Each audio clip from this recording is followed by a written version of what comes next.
Before the war started, I used to always visit my friend Kuzan. He was one of the best friends I ever had, and he was from the Fire Nation, just like you. If we knew each other back then, do you think we could have been friends too?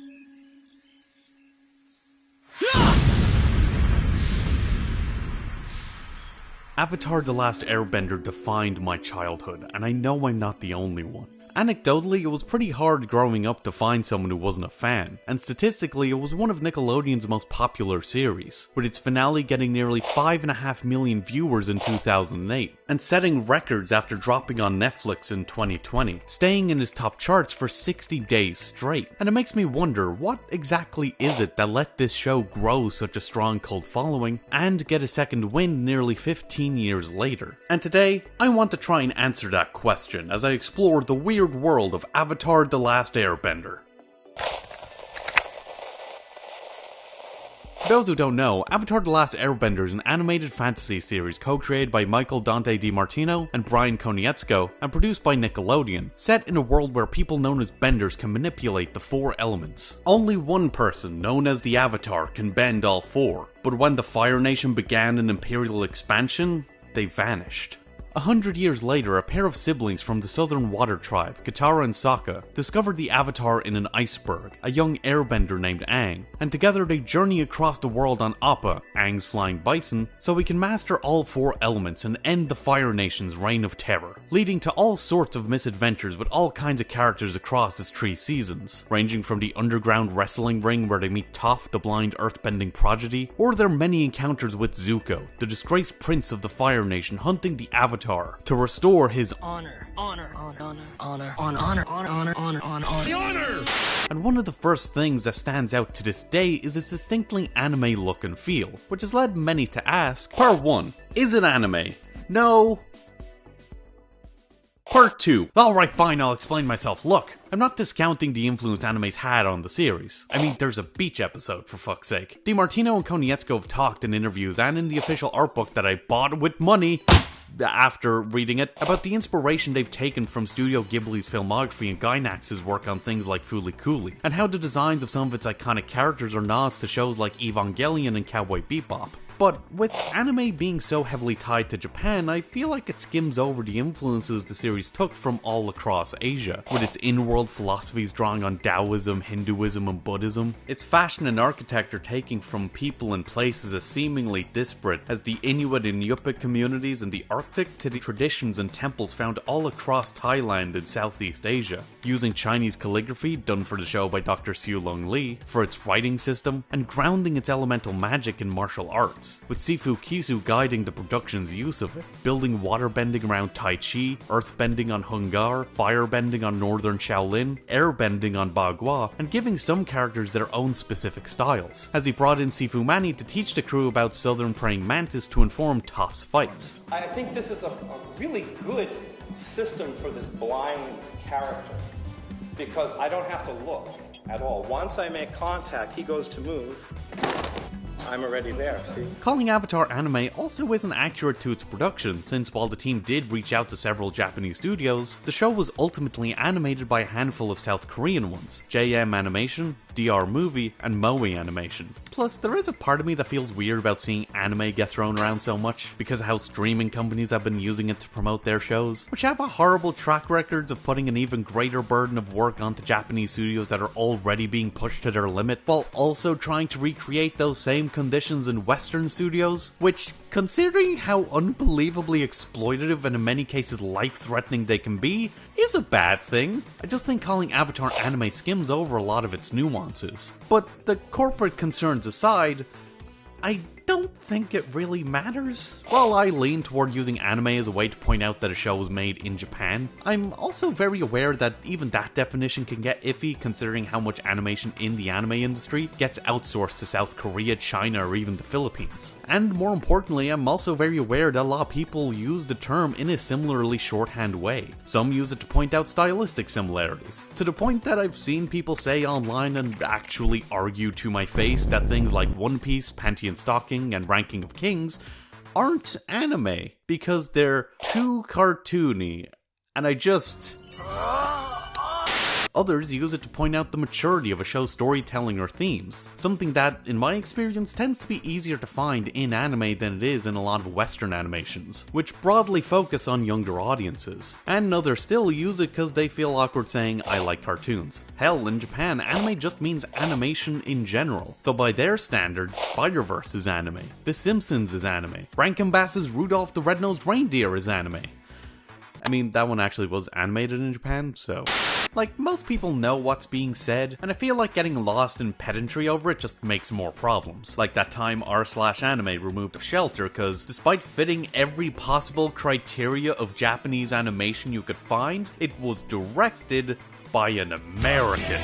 It's all just fucking semantics, man. By Avatar, you mean that I mean anime? Stop it. Besides, Avatar is a good show regardless of whether or not it counts as anime, and not just for a kids show. And I think a big part of that comes from one very simple thing. Part 2, it knows kids aren't dumb. While it does lean into a lot of moral of the story type writing, teaching kids to not let their ego get the better of them, how they aren't defined by their failures, that a lie that unites people is better than a rumor that divides them?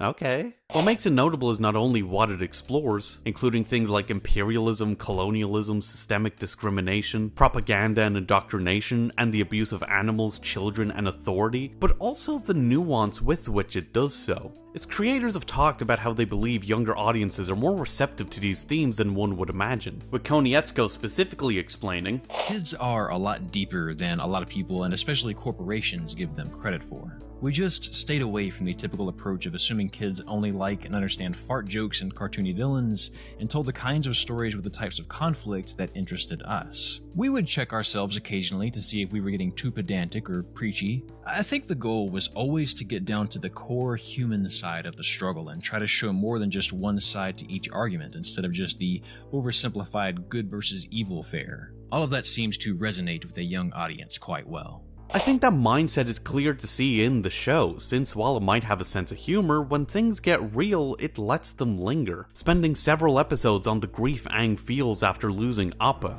No! Katara's mixed feelings about her dad. "It's not brave, it's selfish and stupid. We could be helping him, and I know the world needs him, but doesn't he know how much that we need him too? How can he just leave us behind?" You're talking about me too, aren't you? "How could you leave us, Dad? I mean, I know we had Gran and she loved us, but we were just so lost without you." And the relief Zuko feels after being reunited with Iroh in the show's finale. "How can you forgive me so easily? I thought you would be furious with me." "I was never angry with you. I was sad because I was afraid you lost your way." Fuck man, that one still gets to me, Christ. Though it might be rooted in a fictional world, the issues they deal with are real, and it treats them with the care they deserve. And for me, that was huge, because it was one of the first times I ever remember feeling like a show wasn't talking down to me. It was just talking. But should it be doing this? I mean, this is all pretty heavy for a kids show to be dealing with, right?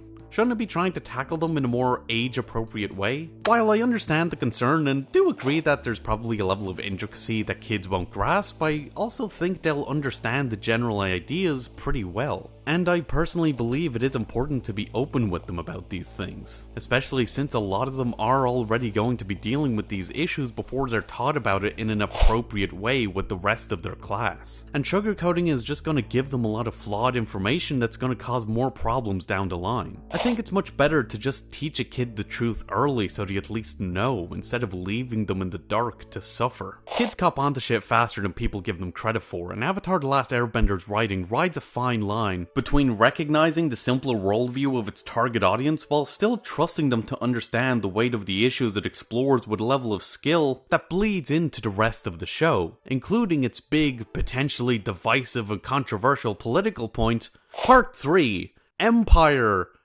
bad. Well, maybe a little empire as a treat. Look, if the Fire Nation being an empire didn't give it away, all the raiding of villages and the destruction of the environment and the torturing of people and the fucking genociding, It's not a good look, not gonna lie. But what makes the Fire Nation's imperialism so much worse to me is the way it's justified. There's always this sense of self-righteousness to it, as if they believe it's their right to command and control, that they are trying to help, and their cruelty is to punish those who stop them from doing quote-unquote good. An idea that lies at the core of the Fire Nation's ideology. With how it started, our nation is enjoying an unprecedented time of peace and wealth. Our people are happy, and we're so fortunate in so many ways. Where are you going with this? I've been thinking. We should share this prosperity with the rest of the world. In our hands is the most successful empire in history. It's time we expanded it. And with what its citizens are told. Growing up, we were taught that the Fire Nation was the greatest civilization in history. And somehow, the war was our way of sharing our greatness with the rest of the world. What an amazing lie that was. It's baked into nearly every facet of Fire Nation society. Since as vast and diverse and rich as it's shown to be, it's also peppered with the seeds of propaganda, from entertainment for kids and adults alike to its education system, emphasizing to its children the importance of loving their nation. I know sometimes we're so moved by our love for our nation that we can't control our own bodies. Having them pledge their loyalty to it. My life I give to my country. With my hands I fight for Fire Lord and our forefathers. With my mind I seek ways to better my country. And straight up lying to them about the atrocities it's committed. Zyan defeated them by ambush.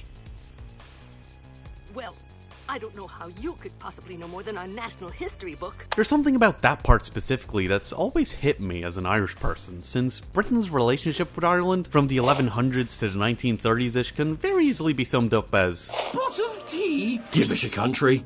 Irish history is defined by the atrocities committed against the Irish people by the British Empire, with hundreds of years of plantations, conquests, straight-up cultural genocide, and the Great Famine, which was greatly exacerbated by British policies enacted onto Ireland leading up to it, and the British government's apathy and negligence toward it afterward. And yet, in my experience, it's been relatively rare to meet someone from Britain, and more specifically England, who even knows that any of this shit happened. A lot of them don't even know much about more recent things like the Troubles, and why the tension lingering from it made the Northern Irish border such a complicated issue to deal with during Brexit. Hell, there are a lot of them that don't even know that the Republic of Ireland isn't a part of Britain anymore and hasn't been for like nearly a century, and I feel like that says enough in and of itself, honestly. That lack of awareness about an empire's history has always just struck a very specific chord for me. And it's not just the Fire Nation that does this, since Ba Sing Se is just as heavy-handed in its justifications, using the Dai Li to hide any mention of the war from its people to create a false sense of security.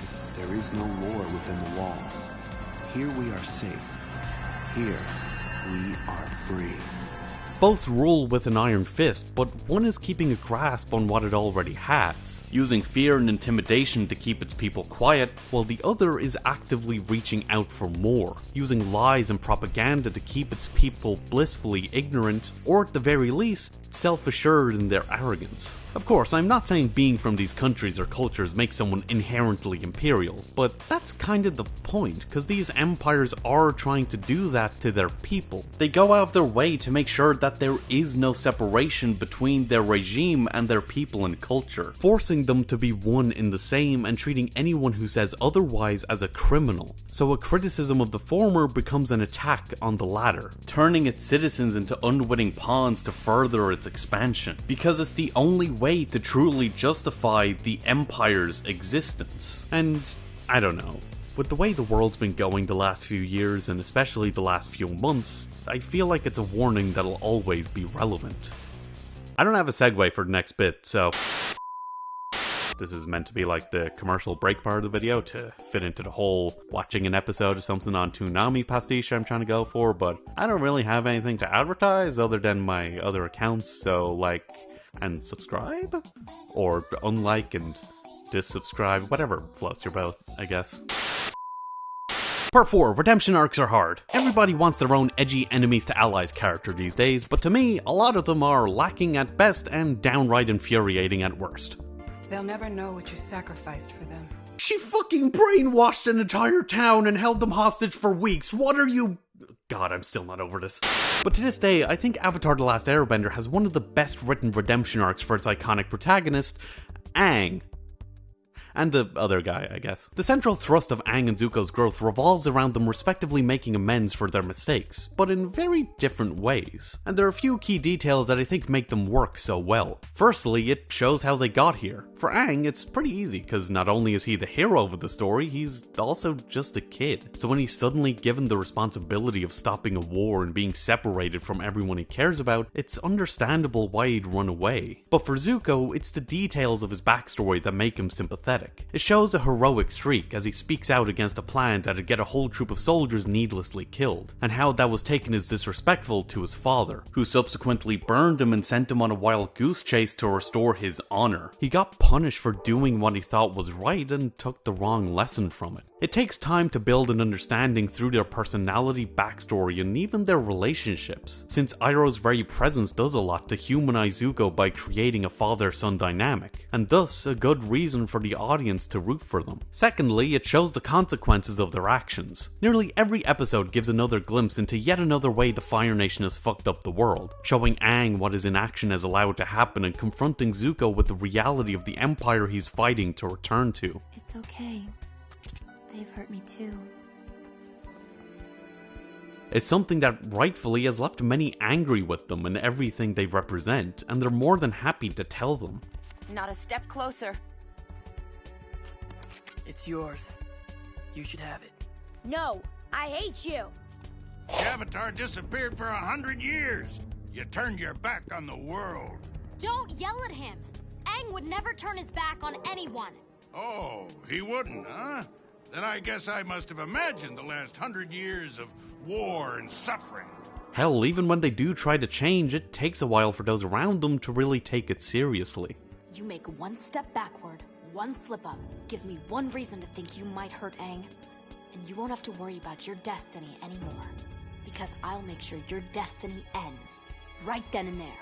It makes it clear why their mistakes are a problem, emphasizing the damage they have done and are doing, and why they need to make a change. Thirdly, and most importantly, it makes them take accountability. I feel like this is the step a lot of redemption arcs fuck up on because they often have their characters make one grand gesture to absolve themselves, or they just have them stop being actively evil, as if that fixes everything. Like, no! It's meant to be a fundamental change in behavior and mentality, and one obviously good action is not enough to show that, because it very rarely addresses the core issue that led them to make those mistakes. Hell, Avatar itself even manages to touch on this problem. Zuko letting Appa go doesn't fix his desire for approval, and when he's given the chance to get it later, he still takes it, giving him the life he's always wanted, but at the cost of losing his relationship with Uncle Iroh. Please, Uncle, I'm so confused. I need your help.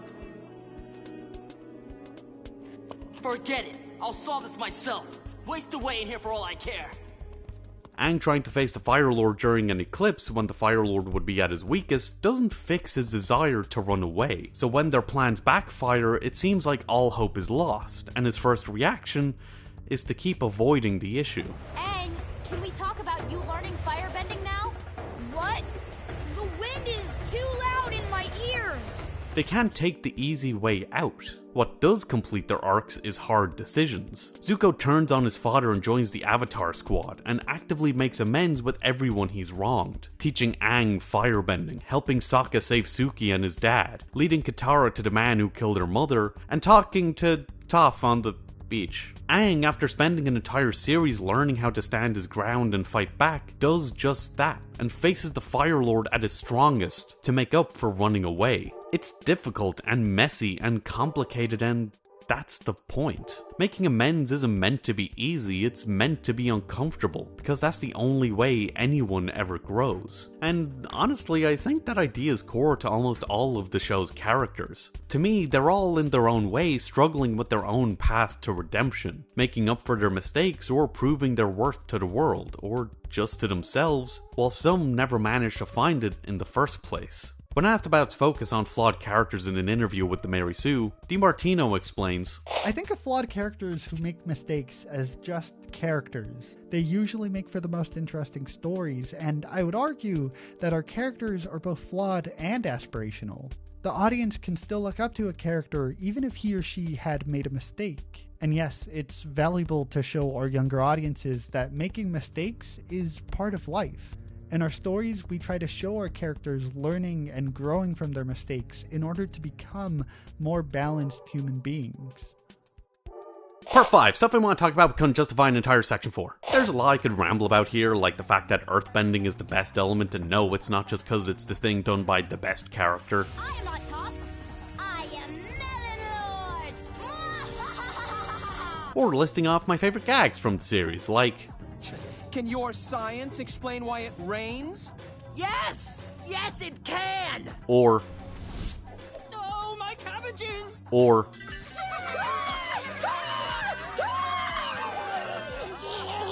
Or even... My first girlfriend turned into the moon. That's rough, buddy. Or god, like that one scene when Combustor Man first meets the Avatar gang, and the music just completely cuts out because of how fucking terrifying he is.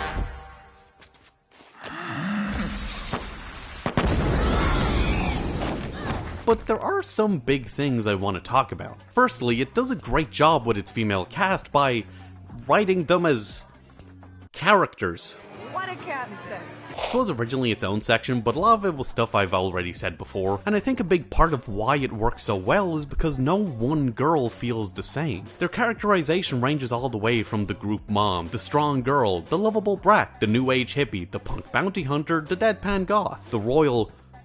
fucking psychopath, and more. Its wide cast lets it explore a whole spectrum of tropes and archetypes for its girls, beyond being a beautiful lampshade for a guy to woo, and that still feels as strong today as it did back then. And even when they are more romantically inclined, like that one girl Zuko went on a date with who deserved so much better, it ties into their personal journeys. Like May, who learns to chase what she wants after spending a lifetime repressing her desires for the sake of her family's reputation. And it just so happens that what she wants is Zuko. You miscalculated. I love Zuko more than I fear you. I'm also now realizing how much my childhood crushes on these two has defined so much of my taste in people. I mean, how could you not, with the goth girl who might kill you, and the pretty boy who pouts? It happened here, it happened with Teen Titans, it happened with Victorious, it happened with Final Fantasy VII, if you're generous with what counts as a goth girl. Rafa and Advent Children's gotta count for something, right? Right?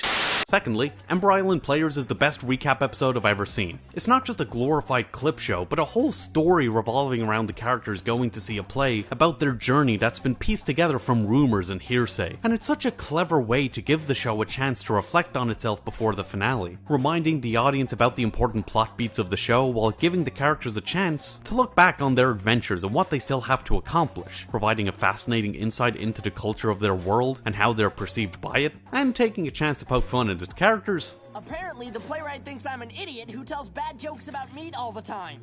Yeah, you tell bad jokes about plenty of other topics. I know! And its story.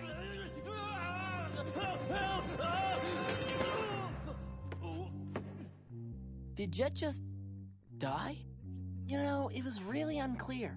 It's just a fantastic episode, and while I understand how much more difficult it would be, I wish more shows would lean into this approach. Thirdly, the show's ending, or at least the end of the fight between Aang and Fire Lord Ozai, is one of the biggest ass pulls I've ever seen in my life. Fun fact, I never actually saw the finale when I was younger. I completely missed it when it was airing and never got the chance to properly watch it. So I just heard a lot of people being frustrated about this part, and I always thought, it can't be that bad, and like, it is. For me at least. Because after a whole series spent debating the ethics of violence and pacifism on whether Aang can or even should break his own moral code and kill the Fire Lord to save the world, the Lion Turtle just shows up and gives him the magical ability to take away people's bending powers and the problem solved. And like, what? I mean, thematically I get it and do like what it's trying to say with the whole idea of it being a conflict of wills, that the desire for peace is stronger than the desire for conquest, that you can defeat evil without becoming so yourself and so on, but on a technical level it just feels cheap.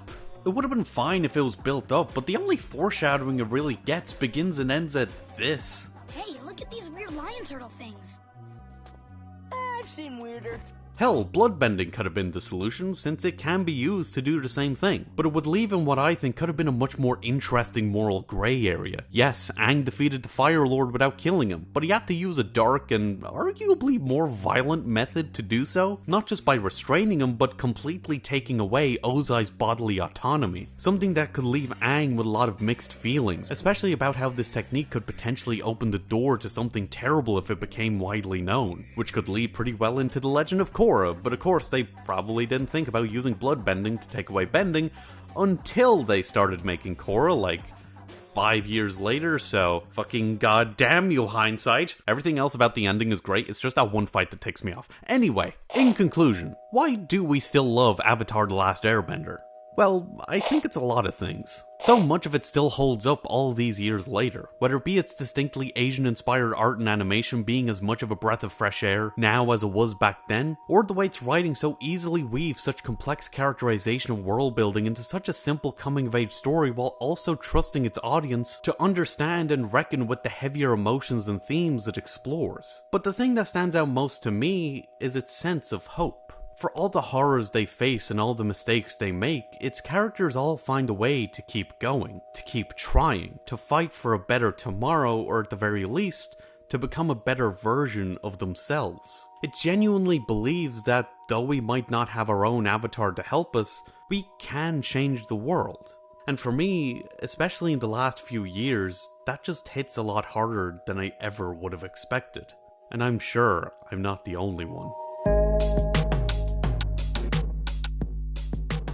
And yeah, those are my thoughts. Big shout out to Daryl and Zyan for doing some voiceover stuff for this video, it's greatly appreciated. This was an interesting video to work on, and I definitely feel like the longer schedule I took to make it helped a lot. It just gave me a lot more time to reflect on what I want to do with the video, and also a lot of time to densify it, if that makes any sense. I just feel like my videos tend to be better when I cut as much fluff from them as I can, which ends up mostly being how often I fall into the trap of just summarizing. As well, with how ridiculously long a lot of video essay content is getting, I feel like there's space opening up for content that is that bit shorter. So, I say while this video is probably still gonna end up being like half an hour long. Honestly, I probably could have made it an hour long if I included every little thing I wanted to, but I decided to just lean into the stuff I felt like I could make the strongest and most interesting points with. I was also quite anxious about, because obviously the worry of the algorithm not liking the fact it took 3 months to make, but also just because like this is one of the definitive shows of my childhood, and it's still one of my favorite shows, so I just want to do it justice, you know? Anyway, hope you're staying safe, keeping your distance, washing your hands, wearing a mask, getting vaccinated if you can, and let me know what you think. If you agree, disagree, why you still love Avatar: The Last Airbender, why your favorite bending element is, etc.